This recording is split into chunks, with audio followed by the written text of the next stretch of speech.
Feeling a little shy? I'm gonna get back out to the field and see if I can finish redigging these fence posts before it's 4:30 and I gotta go pick up my son. Going over there. All right. You wanna come with me, Penny? You gonna stay for now? All right. Here we go.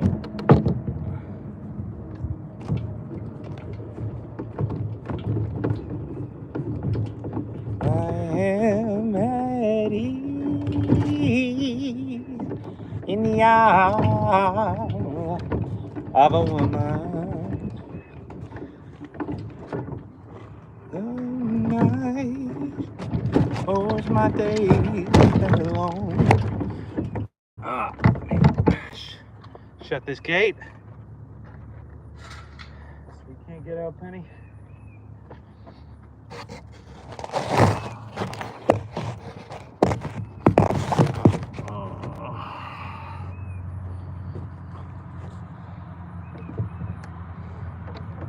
Here's a good joke.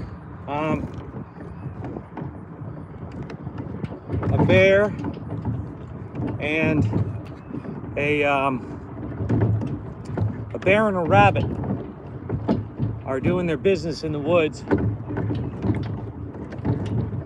and the bear looks at the rabbit and says, "Excuse me, do you have any trouble with poop sticking to your fur?" And the rabbit says no. So the bear wipes his bum with the rabbit.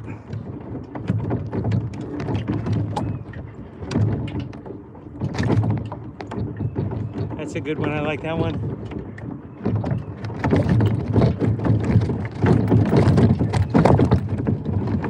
We're fixing this fence here. Sag down. Oops.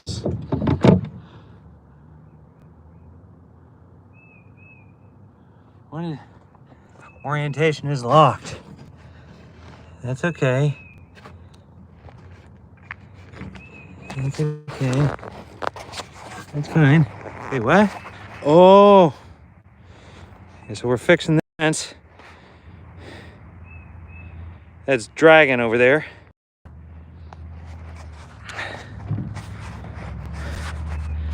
All right. Let's see, I got any more jokes? I know one. So,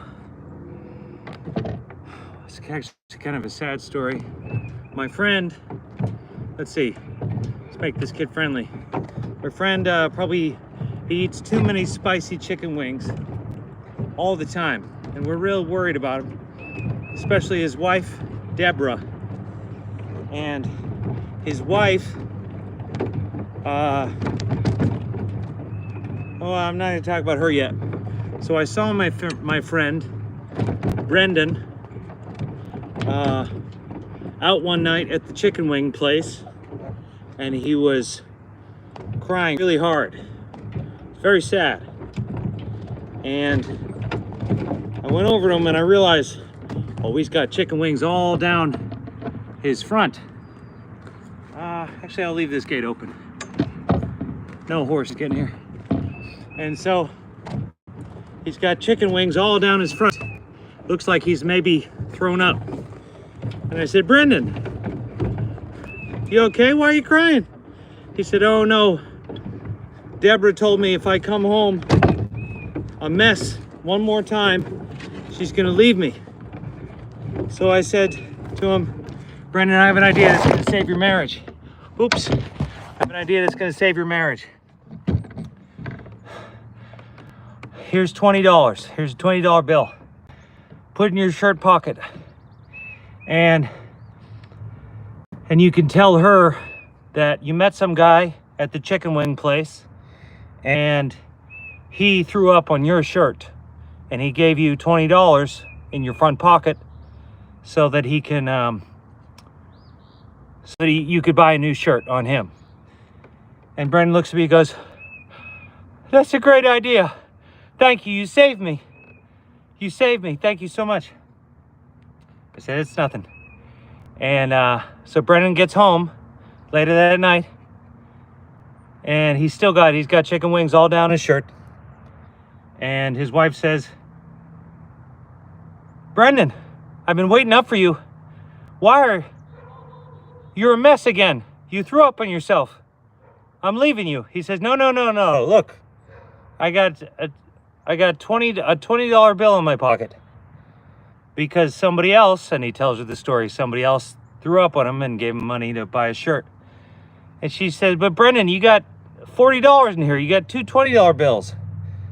Why?" And he said, "Oh, well, the guy also pooped my pants." So Brendan's sleeping on my couch now. She was not understanding. Okay.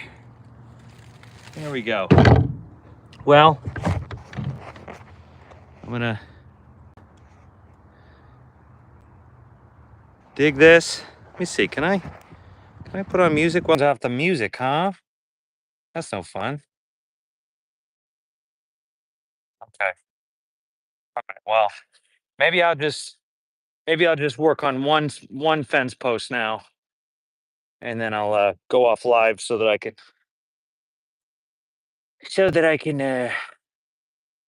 listen to music while I work.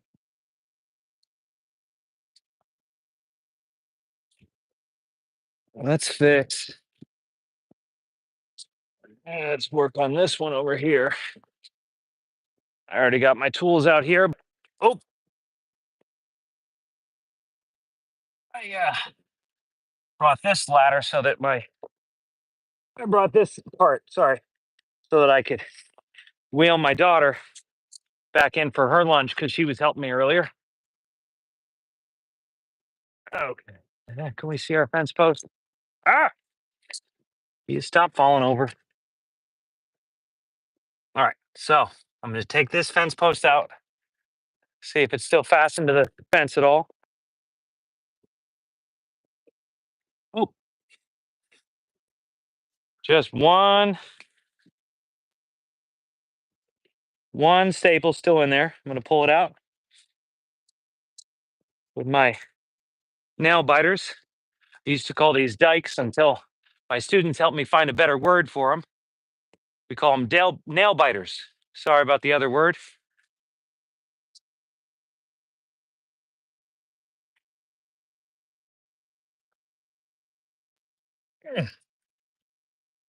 Ah,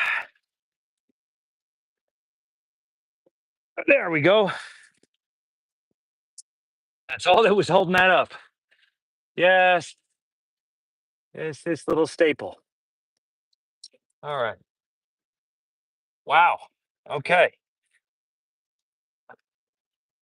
Going in my pile of old fence posts. I'm going to dig up the base of it.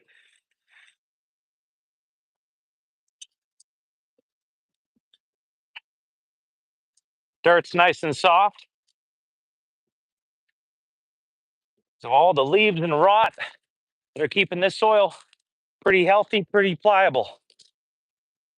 Ah, I rake those up so that I can see where about would be a good place to dig some new fence posts. Oh, this one might not be hard to get out. I can see it right there, I think. Some of these are so rotted that I can't pull them out except piece by piece, digging them out because they've like evaporated, they've melted into the earth. Good for her. As like they say, the world might be ending, but the earth isn't ending. We might be ending, but the earth's going to be fine. So it's all a game. It's all a game playing out on a planet that loves us, but that will be okay without us. If you take a look at me and a Tyrannosaurus Rex, you would bet that the Tyrannosaurus Rex would last longer on this earth than I will, which will probably wind up being true. unless we turn things around. Hmm. I wonder why, if you were rich, why couldn't you just feed everybody? I don't really understand that. I've never had anybody explain it to me. Why, why, if there are people who are capable of feeding every human being on the planet, why don't they do it? They just have some ideological belief that it's not the right thing, or they just don't care. I don't know. They must have read some book that told them that hungry people that are dying are necessary and important. And I guess that's how somebody can get that level of rich, is by always thinking in the macro, not thinking empathetically. See, somebody can do well on this planet. Somebody can do real well on this planet by thinking empathetically. But the people that make the most money, they don't I don't think their type of thinking is empathetic thinking, is human thinking. It's wide, giant computer thinking that puts everything through a database that's based on worth, not on human goodness or animal goodness. I don't know. Who knows? I don't know. What we can do is guess. That's something that's comforting, is that every guess that you've ever heard, every piece of knowledge you've ever heard, is just somebody's guess. Literally every piece of knowledge. Everything is either based on science or guessing. And science is just really good guessing. So, what I'm saying is, certainty is kind of an illusion, isn't it? But the world still turns. So, we got to try to find the beauty in taking the curriculum of the planet. Take the curriculum.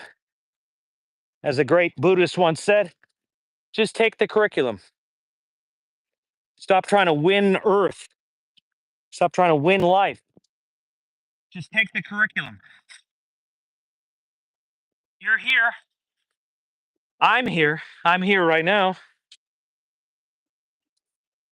And it just doesn't make sense that I'm here.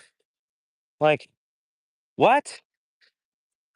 Like my atoms, my molecules, they think of themselves as Jacob? That's weird. I'm kind of quoting the Pete Holmes routine. That doesn't make sense. I'm not going to swear because this is made for kids, but doesn't make sense.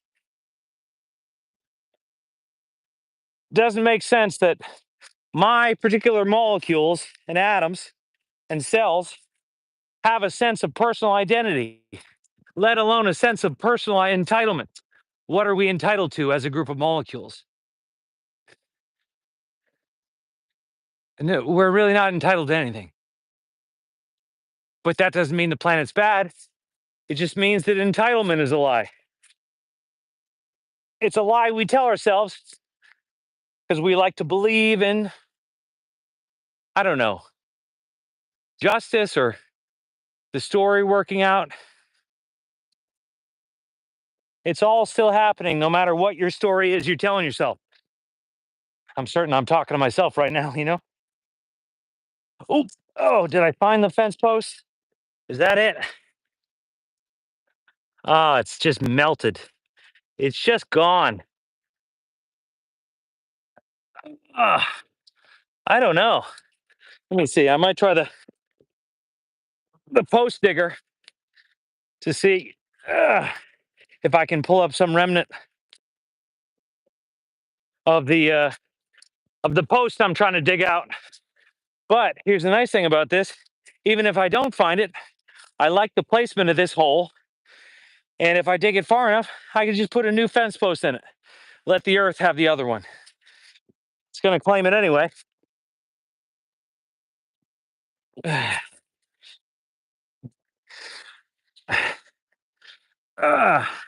That's not because the earth is evil. It's just the earth does what it does. This is why these kids shows are so funny to me, where we always make the predators the evil ones and the herbivores and the prey the good ones, because it makes sense in our story. Because if a human ate another human, that'd be real bad. Unless under, I don't know, extreme yellow jacket type circumstances. Although I really haven't seen that show, so my wife would probably say, it is bad. And here I'll show you the episode, and I'll say, no, I don't want to see it. It makes me sad. I'm going to move this a little closer so I get my tools a little closer and my friends a little closer. All right.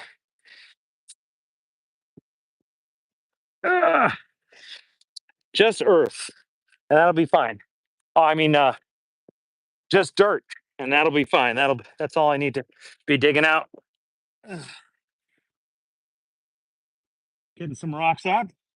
That's good. Those will be good to help me level the new fence post.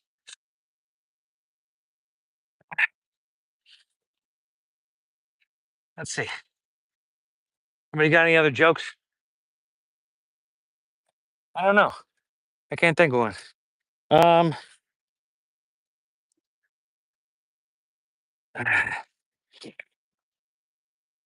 yeah, no, I'm feeling so dumb right now. Dumb enough I couldn't pour piss out of the boot if the directions were on the sole. I told two good jokes though already. See if I can remember tomorrow and tomorrow and tomorrow. That's Sonny's speech from that Sonny play. Uh, Tomorrow and tomorrow and tomorrow creeps in this petty pace from day to day. Oh, this is where I trip up. Day to day, something something to the last syllable of recorded time. Nope, I can't remember enough of this speech. Let's do a different one. I do like that one though. Sorry I couldn't finish it. Too bad I don't know any Gravedigger. Ah, but I know some Hamlet.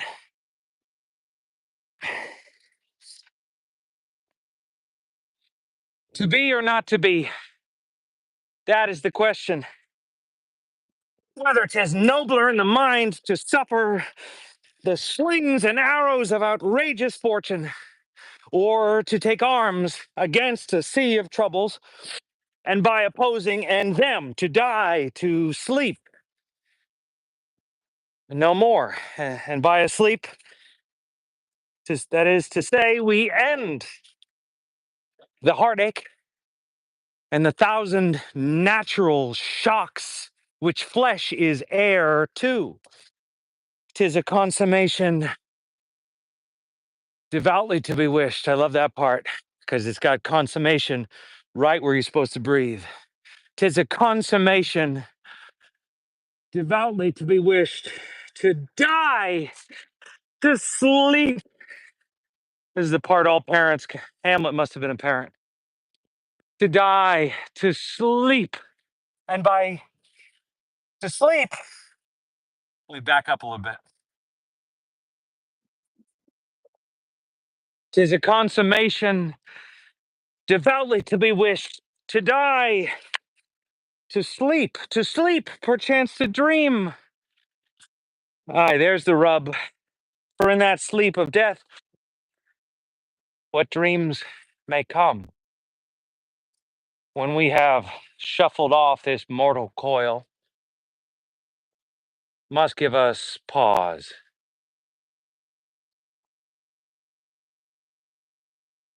Aye, there's the respect that makes calamity of so long life. For who would bear the whips and scorns of time? The proud man's wrong, man's contumely, the laws delay. That always makes me so angry. The laws delay the insolence of office, and something scorns that something must take. Uh, or who would fardels bear to grunt and sweat under a weary life?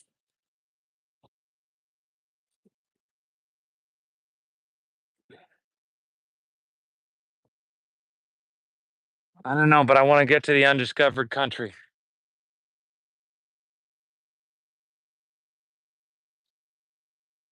The undiscovered country from whose birth no traveler returns. Something puzzles the will. Darn it. I got to learn that whole speech. Because why not? You know? Why not? Why not? Why not? Why not? Uh,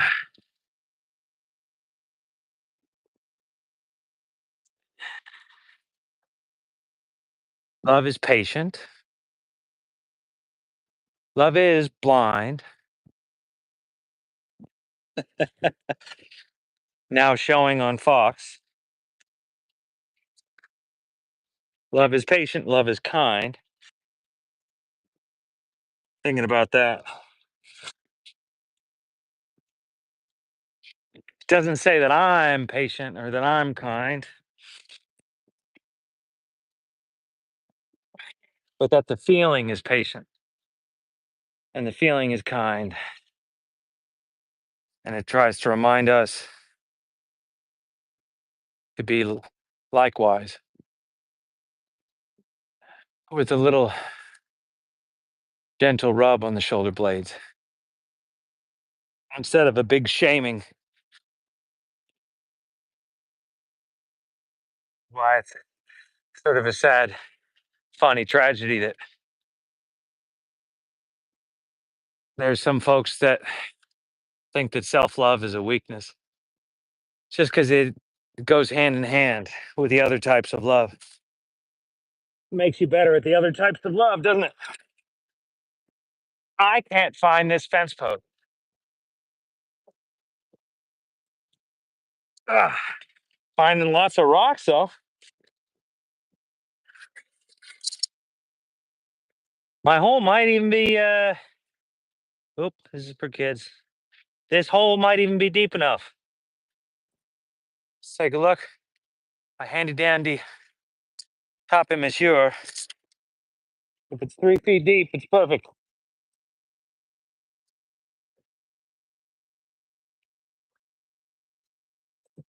Okay. Sitting about 32, 33. So another 4 inches. This is where I'm putting the fence post.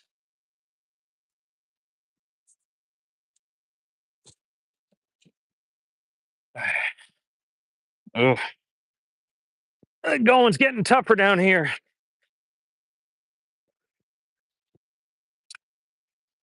My mistress' eyes are nothing like the sun. Coral is far more red than her lips red. If snow be white, why then her breasts are done. If hair be wires, black wires grow on her head. I have seen roses damasked red and white, but no such roses see I in her cheeks. And in some perfumes is there more delight than in the breath that from my mistress reeks. I love to hear her speak, yet well I know that music hath a far more pleasing sound. I grant I never saw a goddess go. My mistress, when she walks, treads on the ground. And yet, by heaven, I think my love as rare as any she belied with false compare. Always like that one. Not one for Valentine's Day, though. That's a real thinker.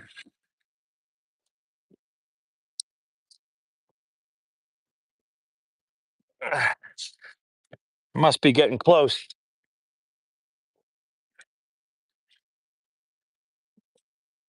Oh, think it's getting a little easier. Ooh, made it through this subcutaneous, rocky, protective layer down into the monkey dirt. Ah, must be close to the core. Oh, hole's not wide enough that way. Use the digger to close it. Let's see. I've gotten a couple of good scoops. Let me take a look. Oh boy. I bet this was what it feels like to be on a loan. Except that you do it for a month and a half.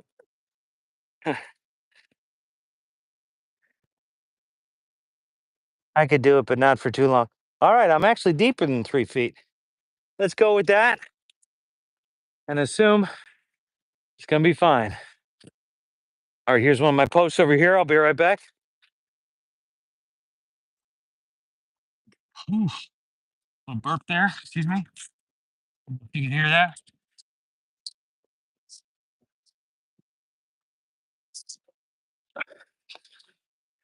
Okay. Okay.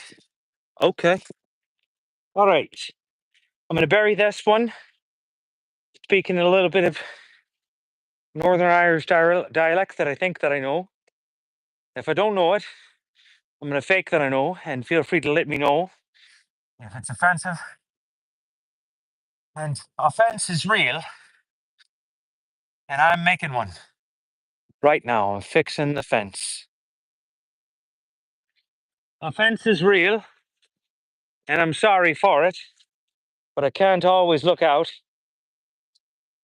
I can't always make sure I'm walking, not treading on any bugs. It is important to let humans be imperfect, isn't it? If we can. That's nice. Now, can I bury it? Can I bury it so that it stays that way? All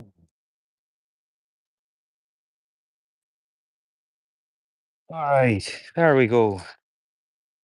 Hold it behind the wire. Sounds good. Sounds good. It's getting there. Talk to me, baby, won't you talk to me? I don't care what you say, baby, talk to me. Must you be oh so far away from me? I don't care what you say, talk to me. And if you miss me, tell me so. Are you lonely? Tell me so. Say you love me. That's looking pretty level. Tell me so, honey. Let me know. Talk to me till I press you close to me. Then you'll see we won't have to talk at all. The underrated song, sometimes cut from Bye Bye Birdie, but I do love it. I had to sing it once when I was a little bit less of a confident performer. I sang that song well, but hard to remember all my lines because I didn't really have a way of learning my lines back then. You won't have to talk at all. I'm better at it now. So I know why we're telling the story, and I know how to calm myself down while I'm looking at lines so that I'm not learning stress and fear and what's the word? What's Andre like to say? Learning not vagueness, another word for it. Just packing this down with my level because that's the only flat-headed tool I have. Learning approximation rather than the thing itself. I know how to calm myself down and how to trust myself because there's a lot of my life where I learned not to trust myself. Think of the parts of myself that I was going to show to people as dirty or wrong or gross or unwieldy, unseemly, repulsive. And learning how to do that has made me better at learning lines.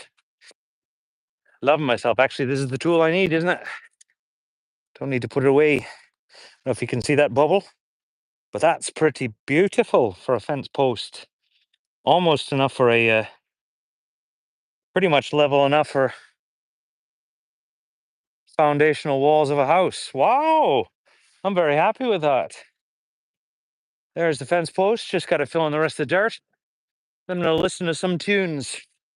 So I'll say goodbye to whoever is here and probably whoever, at this point, whoever isn't here. As those of you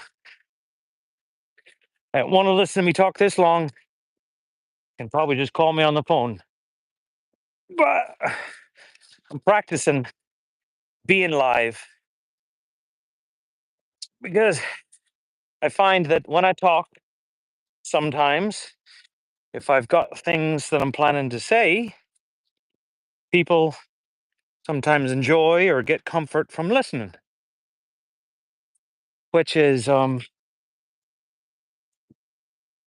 that's nice for me, and I'm hoping it's a service to them. Try to do what other people have done for me, made me feel less alone, even when I'm not with them. You know, whether it's my wife Sarah, my best friend Rob Glaws, or Mark Marin, or Pete Holmes that I was sort of quoting earlier. Who else? Neil Brennan, more recently, I really enjoy. The daily isn't perfect, but I do love having the daily on my phone to depress me and keep me updated, keep me knowing stuff. If I'm ever going to get in an argument, trying to explain basic human rights to somebody, I'll listen to the daily. John Oliver can be quite good for that. A little more action driven than John Stewart, who's a bit of he's not Nero, but he's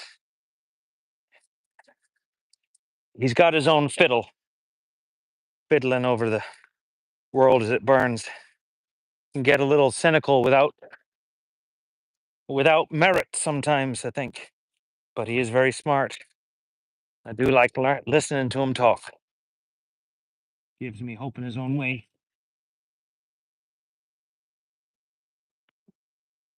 Oh boy. Wonder how the people who are imprisoned, wonder how they're doing. It's amazing to think that they're out there right now. I had therapy for the first time in a while the other day, and it was really great. I'm excited to go back. And I thought of that just now because I'm seeing my therapist through United Healthcare. I was also thinking about old Luigi. what his situation is like, and thinking about people trying to do the right thing in a world where people are, people aren't thinking about other people as humans, they're thinking about them as statistics. And maybe it's right to, in a medieval world, act medievally, but also there's something that feels wrong to me about just celebrating death,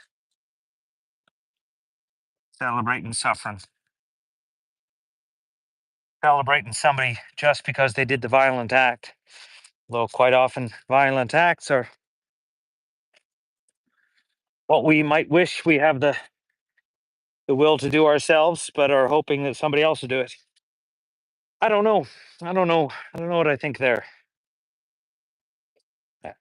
Or I do know, but I know that it's complicated. Too complicated to really be in on a soundbite. If somebody were to sound bite it, if I were to be sound bitten, it would be a misrepresentation of me because my thoughts are complex. Reminds me of the Bill Burr bit recently.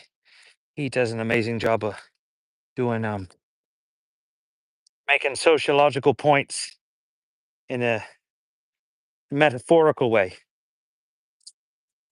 Like he was talking about how if somebody pissed him off and they had a baby in their arms, he wouldn't try to punch through the baby. That was sort of the punchline. But explaining how I don't understand how it's okay to hurt people, to drop bombs or whatever, trying to hurt people that you're angry at, knowing that there'll be civilians around them. Is that a justifiable act of war? Justifiable act of war? And his joke is that I guess we're allowed to do that in war circumstances. Drop a bomb just in the general area of somebody you have a problem with. But then that if somebody were insulting you and you wanted to hit them and they're holding a baby, you wouldn't try to punch them through the baby. I thought that was a really good way of explaining something that I have a problem with, but I don't know how to explain it in a way that isn't just sounding dogmatic for the sake of being dogmatic. Anyway, here is our fence post. I'm going to staple the fence to it. So I have the other posts in line, nice and straight. I got to move the fence closer to it, and it should sustain for a long time. Thanks for being here if you're here.